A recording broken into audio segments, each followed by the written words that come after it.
혹시 이런 경험 있지 않으신가요?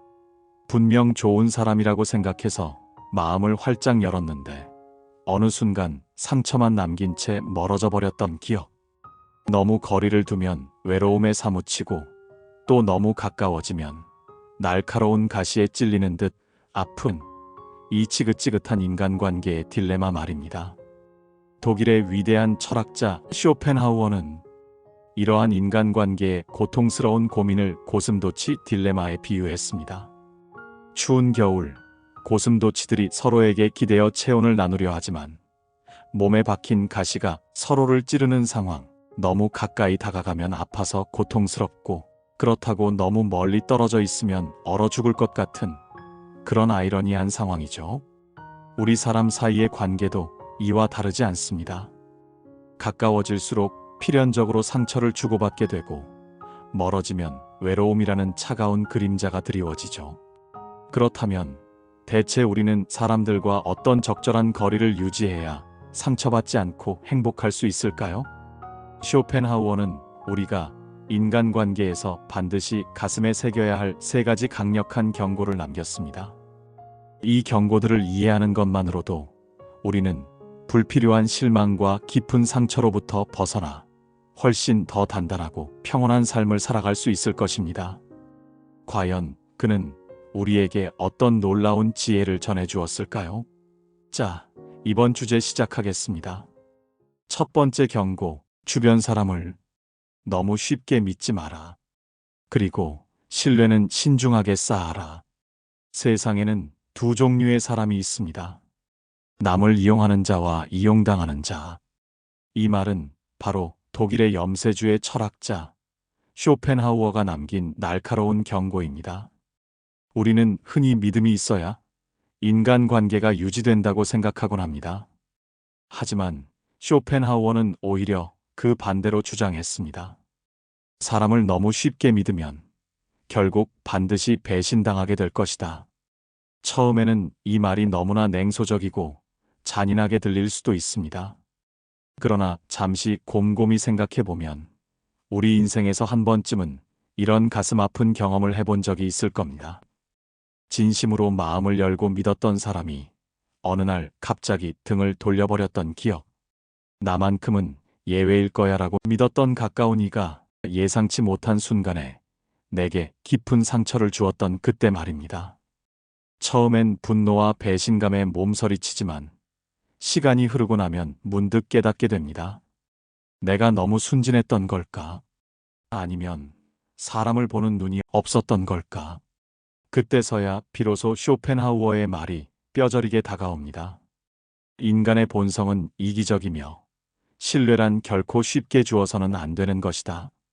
쇼펜하우어는 인간관계에서 기대를 낮추는 것이 중요하다고 강조했습니다. 믿음은 물론 중요하지만 무조건적인 맹목적 신뢰는 결국 자신을 나락으로 떨어뜨릴 수 있다는 것이죠. 어느 날 쇼펜하우어가 독일의 한 카페에서 커피를 마시고 있었습니다. 그때 옆자리에서 한 남자가 분노에 찬 얼굴로 친구에게 하소연하고 있었죠.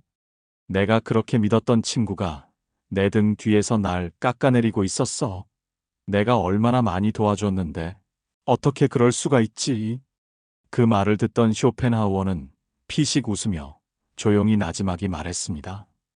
그럴 수 있지. 당신은 인간을 너무 과대평가했어. 그 남자는 이해할 수 없다는 얼굴로 쇼펜하우어를 쳐다보며 따져 물었습니다. 아니, 그래도 친구인데 믿어야 하는 거 아닙니까? 쇼펜하우어는 커피잔을 내려놓으며 단호하게 말했죠. 고양이를 믿고 생선을 맡기겠다는 소리군. 인간의 본성은 이기적인 법이야. 신뢰란 쉽게 주어서는 안 되는 거지. 과연 이 남자가 그 말을 이해했을까요? 아마도 아니었을 겁니다. 대부분의 사람들은 나는 예외일 거야라고 착각하니까요. 하지만 현실은 너무나 냉정합니다. 배신은 멀리 있는 낯선 사람이 아니라 가장 가까운 사람에게서 시작되기 마련이니까요. 우리는 살아가면서 수많은 인간관계를 맺습니다. 가족, 친구, 동료, 이웃. 그런데 배신은 뜻밖에도 가장 가까운 곳에서 믿었던 사람에게서 시작됩니다. 평소에는 친한 척하며 함께 웃고 지내던 직장 동료가 있었습니다. 같이 점심을 먹고 힘든 일이 있으면 서로 도와주며 의지했던 사이였죠. 그런데 승진 경쟁이 시작되자 그 사람의 태도가 미묘하게 바뀌기 시작합니다. 갑자기 내 실수를 과장하고 뒤에서는 험담을 늘어놓기 시작합니다. 나는 승진 욕심 없으니까 내가 됐으면 좋겠어. 라며 위선적인 말을 하던 사람이 정작 중요한 순간에는 자기 이익을 위해 당신의 발목을 잡습니다. 그 순간 당신은 뼈저리게 깨닫게 됩니다. 우리는 친구가 아니었구나. 나는 친구라고 생각했지만 저 사람은 나를 경쟁자로 보고 있었구나. 돈을 빌려준 경험이 있으신가요? 처음엔 그 사람이 간절한 얼굴로 부탁합니다. 진짜 급해. 이번만 도와주면 안 돼?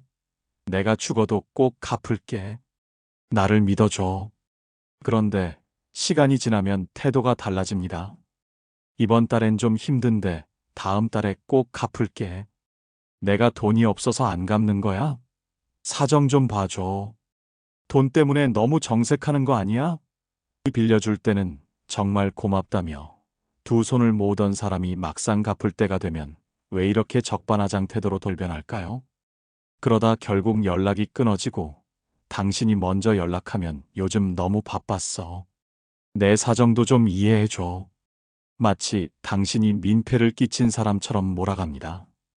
이럴 때 문득 떠오르는 말이 있습니다. 돈을 빌릴 때는 그 사람이 내 앞에 엎드리지만 돈을 받으러 갈 때는 내가 그 사람 앞에 엎드린다. 쇼펜하우어는 인간 본성이 이기적이라는 것을 너무나 잘 알고 있었습니다. 그는 이렇게 말했죠. 돈을 빌려줄 때는 다시 받지 못할 각오를 해야 한다. 사실 돈을 빌려준 순간 그 돈의 절반은 이미 날린 셈입니다. 더 끔찍한 건 돈을 돌려받는 과정에서 애써 쌓았던 관계까지 산산조각 난다는 것입니다. 한때 친했던 사람이 당신을 피하기 시작하고 결국에는 아예 등을 돌립니다. 빌려줄 때는 친구였던 사람이 돈이 오가고 나면 남보다 못한 존재가 되어버리는 비극이 발생합니다. 애초에 돈 문제가 생길 여지 자체를 만들지 않는 것. 그것이 인간관계를 지키는 유일한 방법일지도 모릅니다. 가족이든 친구든 오랫동안 알고 지낸 사이라고 해도 끝까지 내 편일 거라는 보장은 없습니다. 오히려 가까운 사람이 더 쉽게 변하기 마련입니다. 사람들은 흔히 힘들 때 곁에 있어주는 사람이 진짜 친구라고 말합니다. 물론 어려울 때 손 내밀어주는 사람도 고맙지만 진짜 어려운 시험은 따로 있습니다. 바로 당신이 잘 될 때 그 사람이 진짜 내 편인지 아닌지가 드러난다는 것입니다. 당신이 돈이 없을 때 다들 같이 술 한잔하며 위로해 줍니다. 괜찮아, 힘내. 돈이 뭐 대수야? 마음이 중요한 거지. 그런데 어느 날 당신의 인생이 술술 풀리기 시작하면 그들의 태도도 묘하게 바뀌기 시작합니다. 처음에는 축하하는 척합니다. 와, 대박. 진짜 잘 됐다. 하지만 뒤에서는 딴소리를 합니다. 운이 좋았네. 걔가 뭐 대단한 걸 했다고? 요즘 돈 좀 버나 봐? 한턱 쏘라 그래. 그러다 당신이 베풀지 않으면 태도가 돌변합니다. 아니, 너 그 정도도 못 해주냐? 사람 참 변했네. 옛날엔 안 그랬잖아. 그리고 어느 순간 자연스럽게 멀어집니다. 당신이 힘들 땐 옆에 있어주던 사람이 당신이 잘 될 땐 가장 먼저 등을 돌리는 겁니다. 쇼펜하우어는 이를 단 한마디로 정리했습니다. 친구가 필요할 때 곁에 있는 사람보다 당신이 잘 나갈 때 곁에 남아있는 사람이 진짜 친구다. 정말 그렇습니다. 누군가의 불행을 위로하는 것은 쉽습니다. 하지만 누군가의 성공을 진심으로 기뻐해 주는 것은 어렵습니다. 질투하지 않고 당신을 이용하려 들지 않고 변함없이 곁에 있어주는 것. 그것이 바로 진짜 관계입니다. 결국 사람을 너무 쉽게 믿으면 당신만 상처받습니다. 그렇다면 우리는 어떻게 해야 할까요? 첫째, 무조건적인 신뢰보다는 상대를 냉철하게 파악하십시오. 쇼펜하우어는 이렇게 말했습니다. 사람의 말을 믿지 마라. 그가 한 행동을 믿어라. 사람은 말을 바꿀 수 있지만 행동은 거짓말을 하지 않습니다. 입으로는 온갖 그럴듯한 말을 하면서도 정작 행동으로는 전혀 다른 모습을 보이는 사람이 있습니다. 나는 절대 내게 등을 돌리지 않아. 우리는 끝까지 함께 할 거야. 이런 말을 듣고 마음을 놓았는데 어느 날 갑자기 등을 돌리고 사라지는 사람이 얼마나 많습니까? 처음부터 신뢰하지 말라는 말이 아닙니다. 신뢰는 충분히 검증된 후에 주어야 합니다. 어떤 사람인지 알아보기도 전에 그래. 이 사람은 나를 배신하지 않을 거야 라고 먼저 믿어버리면 결국 상처받는 건 당신 자신입니다. 관계는 말이 아니라 행동으로 증명되는 법입니다. 누군가 한 번 당신에게 등을 돌렸다면 다시 믿기까지 긴 시간을 두고 그의 행동을 꾸준히 지켜봐야 합니다. 대부분의 경우 한 번 등을 돌린 사람은 결국 또다시 돌아섭니다. 둘째, 착한 사람이 되려다가 결국 만만한 사람이 되는 경우가 많습니다. 쇼펜하우어는 이렇게 말했습니다. 세상에는 호의가 권리로 둔갑하는 순간이 있다. 처음에는 감사해야 하던 사람이 어느 순간 그것을 당연하게 여기기 시작합니다. 이번에도 부탁 좀 들어주라. 내가 잘하잖아. 지난번에도 해줬으니까 이번에도 해줄 수 있지? 야, 내가 안 해주면 우리 다 곤란해지잖아. 이런 말을 들어본 적이 있으십니까? 처음에는 호의였지만 어느 순간 그 사람들에게는 권리가 되어버린 것입니다. 더 끔찍한 건 당신이 거절하면 오히려 나쁜 사람이 되어버린다는 겁니다. 우와, 너 원래 이런 사람이었어? 너 그렇게 이기적인 사람인 줄 몰랐다. 진짜 실망이야. 그리고 그 사람들은 당신을 떠나갑니다. 사실 그런 사람들은 처음부터 당신의 사람이 아니었습니다. 당신이 풀었기 때문에 붙어 있었을 뿐, 당신을 이용할 수 없게 되면 언제든 떠날 준비가 되어 있었던 것입니다. 그렇다면 당신이 착한 사람이어서 문제가 되는 걸까요? 아닙니다. 문제는 당신이 한계를 정하지 않았다는 것입니다. 줄 수도 있고 베풀 수도 있습니다. 하지만 언제 어디까지 할지 명확한 선을 그어야 합니다. 여기까지는 내가 도와줄 수 있지만 그 이상은 어렵습니다. 이 한마디를 하는 것이 그렇게 어렵습니까? 하지만 착한 사람들은 이 말을 하지 못합니다. 상대방이 실망할까봐, 자신을 안 좋게 볼까봐 두려워하죠. 그러나 명심해야 합니다. 당신을 진짜 소중히 여기는 사람이라면 당신에게 부담을 주지 않습니다.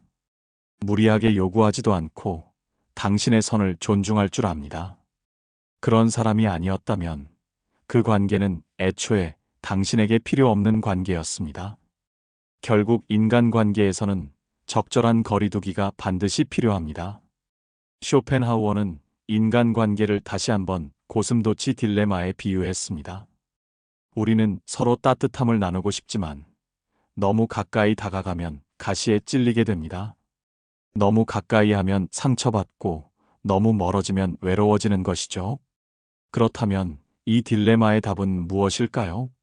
바로 적절한 거리 유지입니다. 누군가에게 쉽게 마음을 내주지 마십시오. 말이 아니라 행동을 보고 판단하십시오. 선의를 베풀되 그 한계를 명확히 정하십시오. 그리고 무엇보다 착한 사람이 아니라 지혜로운 사람이 되십시오. 사람은 쉽게 변하지 않습니다. 하지만 우리가 사람을 대하는 방식은 충분히 바꿀 수 있습니다. 그 한 걸음이 당신이 상처받지 않는 단단한 인간관계를 만드는 첫걸음이 될 것입니다. 두 번째 경고, 말을 아껴라. 무례한 사람과 논쟁하지 마라.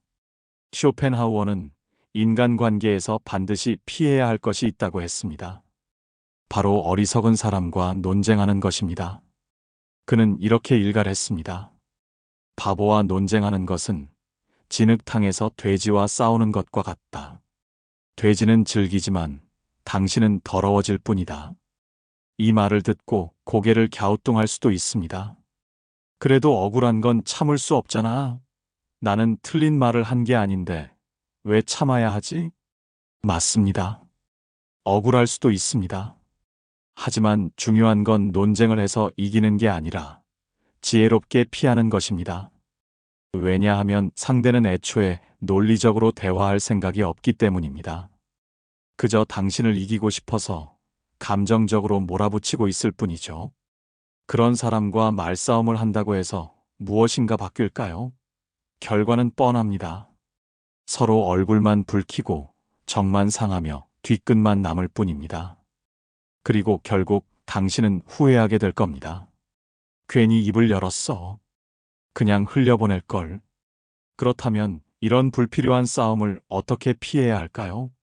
명절날 오랜만에 가족들이 모였습니다.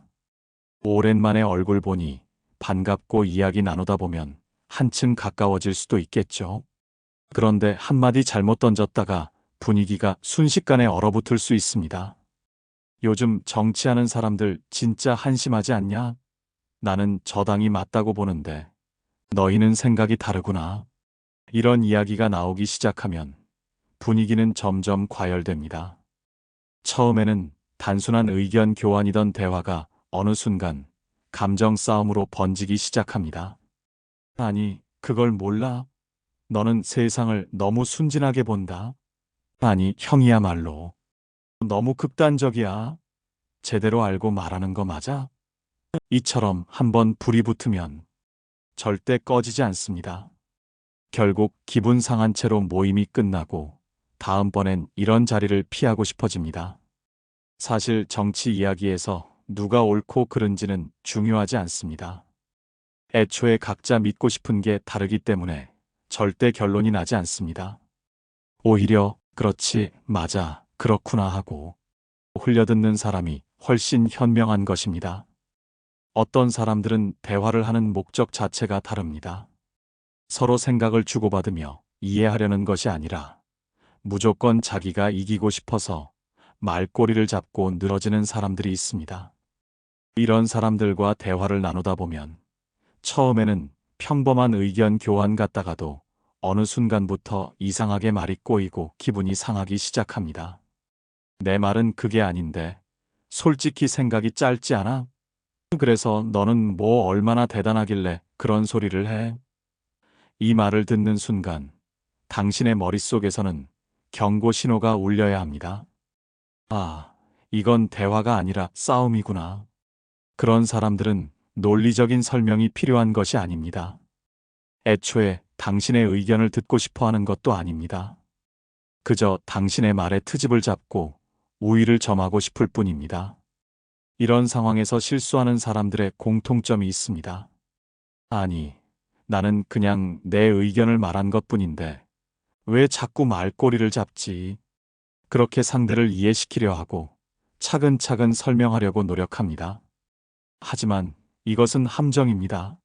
이들은 애초에 논리적으로 토론할 의사가 없습니다. 당신의 말을 듣고 이해하려는 것이 아니라 그냥 당신이 틀렸다는 결론을 내리고 싶어 할 뿐입니다.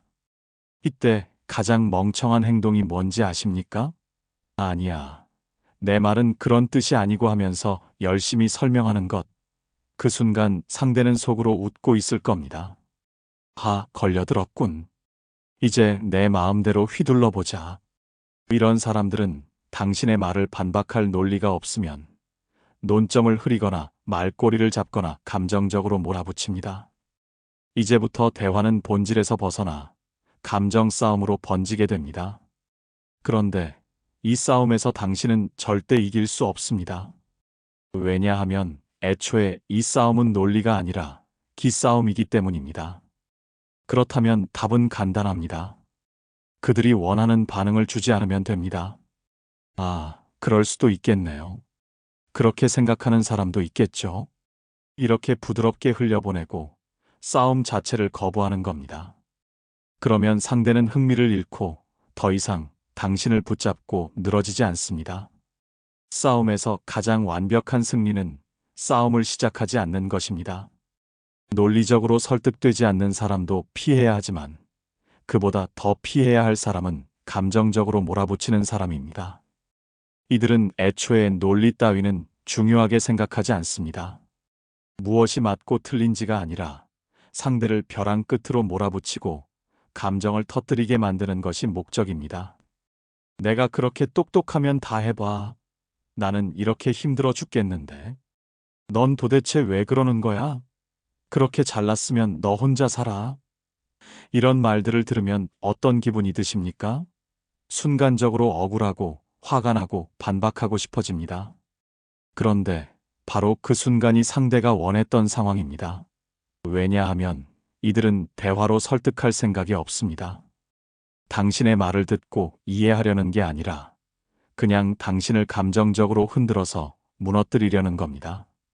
여기서 흥분하는 순간 게임은 끝난 것입니다.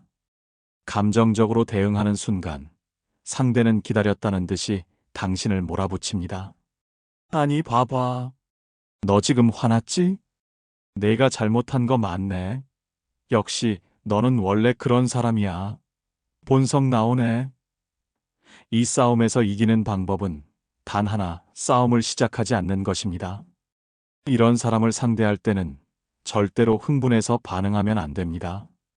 대신 차분하게 이렇게 말하십시오. 그래, 알겠어.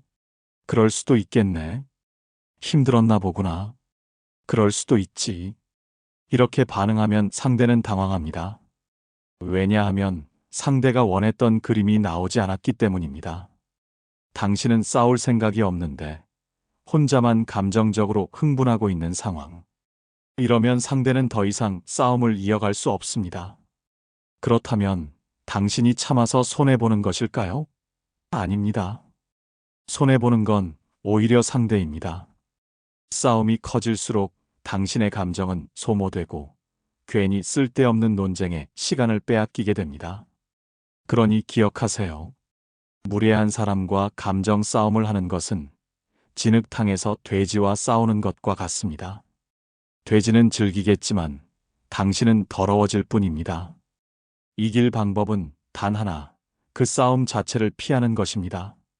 누구나 한 번쯤 이런 상황을 겪어본 적이 있을 것입니다.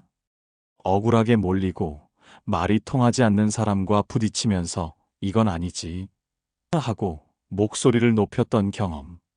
그런데 돌아보면 어땠나요? 그 싸움에서 이긴다고 해서 정말 속이 시원했던가요? 상대가 내가 맞아 하고 깨달음을 얻고 사과라도 하던가요? 아니면 괜히 기분만 상하고 감정만 소모되고 괜히 말했다 하고 후회했던 적이 더 많지는 않았나요? 쇼펜하우어는 이렇게 말했습니다. 어리석은 사람과 논쟁하는 것은 싸워서 이기는 것이 아니라 그와 동급이 되는 것이다. 이 말을 곱씹어보면 논쟁을 피하는 것이 왜 중요한지 더 깊이 이해할 수 있습니다. 상대가 감정적으로 나오면 당신이 아무리 논리적으로 대응해도 소용이 없습니다. 그 사람은 이길 생각이 아니라 당신의 길을 죽이고 감정을 흔들 생각뿐이니까요. 그렇다면 어떻게 해야 할까요? 상대가 언성을 높이고 감정적으로 몰아붙이면서 싸움을 걸어올 때 침착하게 미소를 짓고 이렇게 대답하십시오. 그럴 수도 있겠네요. 맞아요. 그렇게 생각할 수도 있죠. 이렇게 말하면 상대는 더 이상 뭐라고 할 수 없습니다. 싸움이 될 만한 재료를 주지 않았기 때문입니다. 일부러 싸움을 거는 사람들은 상대가 흥분해서 같이 달려들기를 바랍니다. 그래야 더 몰아붙이고 더 이긴 듯한 느낌을 받을 수 있으니까요. 그런데 당신이 너무 태연하면 그들은 흥미를 잃고 더 이상 싸움을 지속하지 못합니다. 그 순간 싸움은 자연스럽게 끝이 납니다. 많은 사람들이 오해하는 것이 있습니다. 논쟁에서 피하면 마치 자신이 지는 것 같다고 생각하는 것입니다. 하지만 사실은 그 반대입니다. 싸움을 피하는 것이 비겁한 것이 아니라 더 높은 차원의 승리일 때가 많습니다. 논쟁에서 이겨봐야 남는 것은 없습니다. 상대가 납득하는 경우는 거의 없고 오히려 감정만 상하고 관계는 더 멀어지기 마련입니다. 그렇다면 불필요한 싸움을 피하면 어떤 점이 좋을까요? 적어도 당신의 감정은 지킬 수 있습니다. 짜증나고 억울한 기분에 휘둘리지 않을 수 있습니다. 결국 우리가 논쟁에서 지켜야 하는 것은 이긴다는 결과가 아니라 내 마음의 평온함입니다. 쇼펜하우어가 남긴 이 지혜를 기억하십시오. 입을 닫는 것이야말로 가장 강력한 무기이다. 입을 열어봤자 상대는 변하지 않습니다. 하지만 당신이 침묵하면 최소한 당신의 품격과 평정심은 지킬 수 있습니다. 다음번에 누군가 불필요한 싸움을 걸어온다면 한번 이렇게 생각해 보십시오. 이 싸움에서 내가 얻을 게 있나? 지금 내 감정을 건드려서 나를 끌어내리려는 거구나. 그럼 답은 뻔합니다. 싸움을 피하는 것이야말로 가장 현명한 승리입니다. 세 번째 경고, 타인의 시선을 신경 쓰지 마라. 내 삶을 살아라. 쇼펜하우어는 인간의 본질적인 고민을 꿰뚫고 있었습니다. 사람들은 타인의 시선을 신경 쓰며 살지만 결국 자신의 삶을 책임지는 것은 자기 자신이라는 사실을 깨닫지 못한다고 말이죠. 그는 이렇게 말했습니다. 우리는 타인의 시선 속에서 살지만 그 시선이 우리의 삶을 책임져 주지는 않는다. 한마디로 남들이 뭐라고 하든 그들은 당신의 인생을 대신 살아주지 않는다는 것입니다. 하지만 사람들은 여전히 남들이 나를 어떻게 볼지 신경 쓰느라 정작 자기 인생을 제대로 살지 못하는 경우가 많습니다. 도대체 왜 그럴까요? 남들이 나를 어떻게 생각하는지가 그렇게 중요할까요? 이제 우리가 일상에서 얼마나 타인의 시선에 휘둘리는지 생각해 봅시다. 예를 들어 하고 싶은 일이 있습니다. 새로운 도전을 하고 싶고 남들이 가지 않는 길을 가고 싶습니다. 하지만 머릿속에서는 이런 생각이 떠오릅니다. 이거 하면 사람들이 이상하게 보지 않을까? 실패하면 사람들이 뭐라고 할까? 괜히 나섰다가 험한 꼴만 당하는 거 아닐까? 그래서 결국 하지 않습니다. 하고 싶은 일이 있어도 포기하고 내가 원하는 길이 있어도 남들 눈치 보느라 가지 못합니다. 그런데 정말 솔직하게 생각해 봅시다. 남들이 당신의 인생에 그렇게 많은 관심을 가지고 있을까요? 당신이 뭘 하든 사실 남들은 한두 마디 하다가 금방 잊어버립니다. 문제는 당신이 남들이 한두 마디 던진 말에 평생을 휘둘린다는 것입니다. 명절이 되면 친척들이 모여 앉아 이런 말들을 던집니다. 아직 결혼 안 했니? 직장은 어디 다니니? 너는 언제쯤 자리 잡을 거야? 듣는 순간 가슴이 답답해집니다. 뭐라고 반응해야 할지 몰라 그냥 웃고 넘깁니다. 하지만 속으로는 자꾸 신경이 쓰입니다. 정말 내가 이상한 걸까? 나만 이렇게 뒤처진 걸까? 그런데 정말 신기한 게 뭔지 아십니까? 이렇게 당신에게 간섭하던 사람들도 정작 당신의 인생이 무너지고 힘들어도 제대로 책임져 주지 않는다는 것입니다. 결혼 안 했다고 타박하던 친척이 당신이 힘들 때 밥 한 끼라도 사줄까요? 직장 구했냐고 핀잔 주던 사람들이 당신이 회사에서 힘들 때 위로라도 해줄까요? 그들은 그저 아무 생각 없이 한마디 던졌을 뿐인데 당신은 그 말에 인생을 흔들리며 살아갑니다. 우리는 흔히 남들이 나를 어떻게 볼까에 집중합니다. 그래서 좋은 차를 사고 좋은 옷을 입고 남들이 부러워할 만한 삶을 살려고 합니다. 그러면 남들이 칭찬해 줄 것 같으니까요. 그런데 문제는 그렇게 했어도 사람들은 금방 관심을 잃는다는 것입니다. 새 차를 샀을 때는 다들 부러워합니다. 우와, 차 멋있다. 하지만 일주일만 지나면 그래, 차 샀구나. 한 달만 지나면 그래서 뭐. 결국 남의 인정은 찰나에 불과합니다. 남의 시선을 신경 쓰면서 살아봤자 그들이 당신을 위해 뭔가를 해주는 것도 아닙니다. 그러니 진짜 중요한 것은 당신의 만족입니다. 남이 뭐라고 하든 당신이 원하는 길을 가는 것, 그것이 최고의 인생입니다. 하지만 많은 사람들이 여전히 남의 눈을 의식하며 살아갑니다. 그 시선을 벗어나지 못한 채 당신이 원하는 삶보다 남들이 원하는 삶을 선택하고 있지는 않습니까? 어릴 때는 성적, 학교, 친구 관계, 어른이 되면 직장, 결혼, 돈, 사회적 지위 언제나 평가받고 비교당하며 기준에 맞춰 살아가야 하는 세상. 그런데 여기서 가장 중요한 질문이 하나 있습니다. 그 기준을 만든 사람들은 당신의 인생을 대신 살아줄 수 있습니까? 누군가는 이렇게 말할 수도 있습니다. 그래도 남들이 나를 어떻게 볼지 신경이 쓰이는데 그걸 어떻게 안 신경 쓰나요? 방법은 단순합니다. 남들은 당신의 인생에 큰 관심이 없다는 걸 깨닫는 것입니다. 우리는 착각하고 있습니다. 마치 남들이 하루 종일 당신을 관찰하고 평가하는 것처럼 느껴지지만 현실은 그렇지 않습니다. 사람들은 당신의 인생을 궁금해하는 게 아닙니다. 그저 잠깐의 가십거리일 뿐입니다. 아직 결혼 안 했어? 직장은 어디 다녀? 애는 언제 가질 거야? 내 아이는 어느 대학 갔니? 그렇게 묻고 나서 정작 당신의 상황이 힘들어지면 도와줄까요? 당신이 슬퍼할 때 당신의 고민을 해결해 줄까요? 아닙니다. 그들은 말 한마디 던지고 곧 자기 일상으로 돌아갑니다. 그 한마디 때문에 당신이 흔들리고 고민하고 마음 아파하는 것이 문제인 것입니다.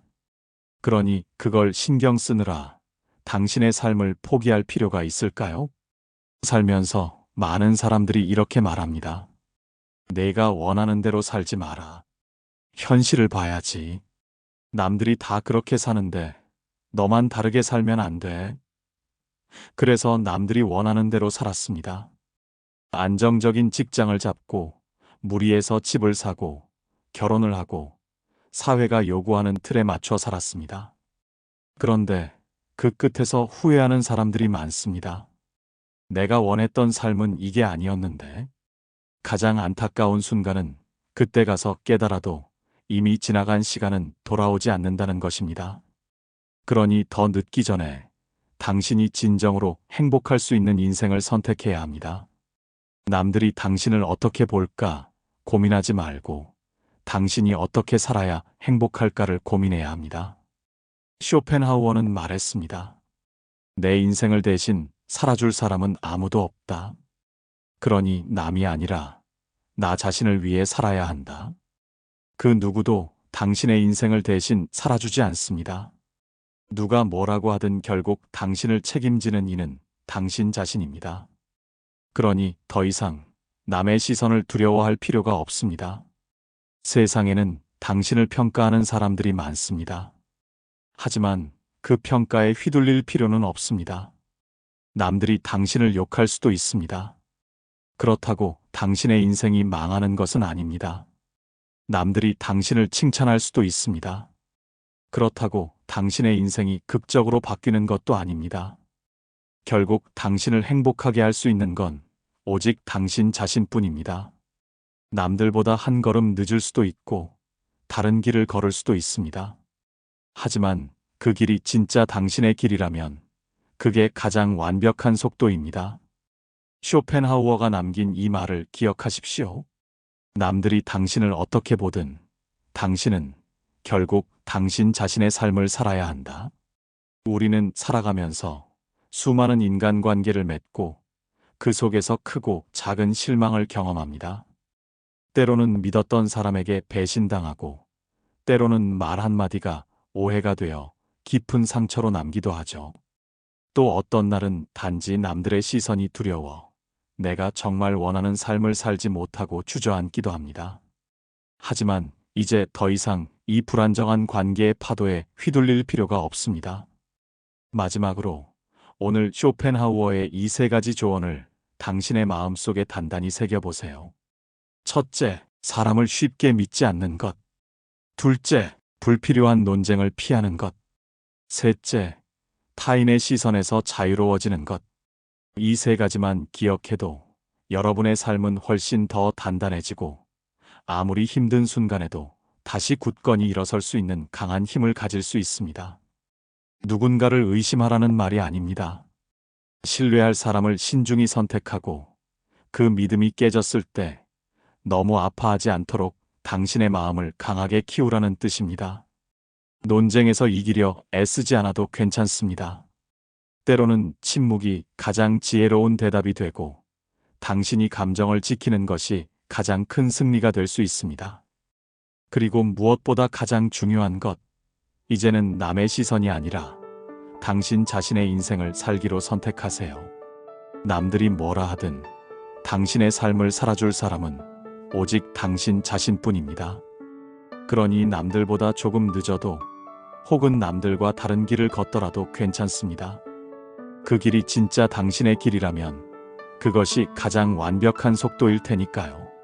여러분은 오늘 이 영상을 보며 어떤 깨달음을 얻으셨나요? 혹시 그동안 너무 많은 것을 짊어지고 살지는 않으셨는지요? 이제는 조금 내려놓아도 괜찮습니다. 이 세 가지 쇼펜하우어의 조언이 여러분의 삶을 더 단단하고 평온하게 만들어줄 것입니다. 그리고 언젠가 마음이 흔들릴 때마다 이 말을 떠올려 주세요. 나는 내 삶을 살아야 한다. 그것이야말로 우리가 진정으로 자유로워지는 길이니까요. 오늘 영상이 여러분의 마음 보약이 되셨기를 바랍니다. 여러분의 경험과 생각을 댓글로 자유롭게 나눠주세요.